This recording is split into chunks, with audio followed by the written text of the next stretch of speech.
மேலானவைகளையே நாடுங்கள். கொலோசியர் 3:2.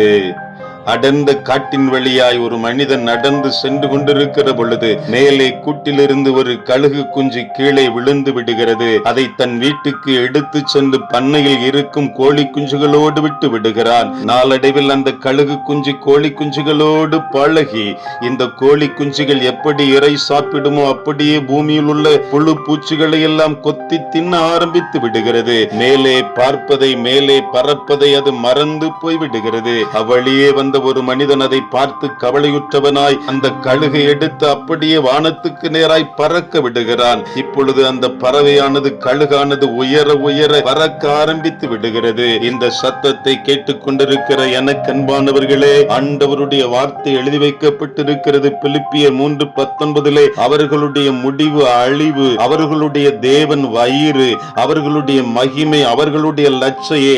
அவர்கள் பூமிக்கு அடுத்தவைகளையே சிந்திக்கிறார்கள். பூமிக்குரியவைகளையே சிந்திக்கிறதை வேதம் பதிவு செய்கிறது. இன்றைக்கு பூமிக்குரிய காரியங்களை குறித்து இன்றைக்கு கவலைப்பட்டு கொண்டிருக்கிறோம். ஆனால் ஆண்டவர் முதலாவது தேவனுடைய ராஜ்யம் என்பதை நமக்கு எழுதி வைத்திருக்கிறாரே. சொர்க்கலோகத்தை தேடும்படியாய், மேலான காரியங்களை தேடும்படியாய், உயர்வான எண்ணங்களை இருதயத்திலே வரவழைத்துக் கொள்ளும்படியாய் இந்த ஆண்டவர் நம்மோடு கூட இடைபெற்றுக் கொண்டிருக்கிறார் என்பதை மறந்து போக வேண்டாம்.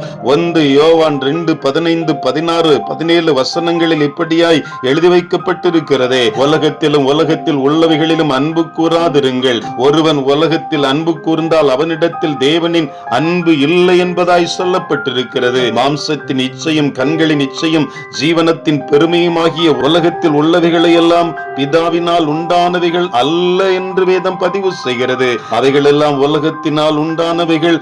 உலகமும் அதன் நிச்சயம் ஒழிந்து போகும். தேவனுடைய சித்தத்தின்படி செய்கிறவனோ என்றென்றைக்கும் நிலைத்திருப்பான் என்று வேதம் சொல்லுகிறது. என்றென்றைக்கும் நிலைத்திருக்கிற அப்படிப்பட்ட ஒரு மனிதர்களாய் இந்த உலக ஓட்டத்தை தொடரும்படியாகத்தான் ஆண்டவர் அழைக்கிறார். உலகத்திலே பல்வேறு விதமான சிக்கல்கள், சவால்கள் நமக்கு இருக்கலாம். ஆனால் ஒன்றே ஒன்று, ஆண்டவரை தேடுகிற, மேலான தெய்வத்தை தேடுகிற, இயேசுவை நாடி ஓடுகிற, அவருக்காய் உலகத்திலே பணி செய்கிற, அவருடைய பிள்ளைகளாய் வாழுகிற அப்படிப்பட்ட ஒரு அனுபவம் உடையவர்களாய் இன்றைக்கு மாறும்படியாய் ஆண்டவர் இயேசு நம்மை அழைக்கிறார். மேலானவைகளை நாடும்படியாய், பூமிக்கு உரியவைகளை அல்ல பிரியமானவர்களே. இந்த ஆண்டவர் விரும்புகிறபடி நம்முடைய வாழ்வை கட்டமைத்துக் கொண்டு நம்முடைய வாழ்க்கை பயணத்தை தொடர இயேசுவே எங்களை உம்முடைய கரத்திலே தருகிறோம், தத்தம் செய்கிறோம், எங்களையே ஜீவ பலியாய் ஒப்புக் கொடுக்கிறோம் ஐயா.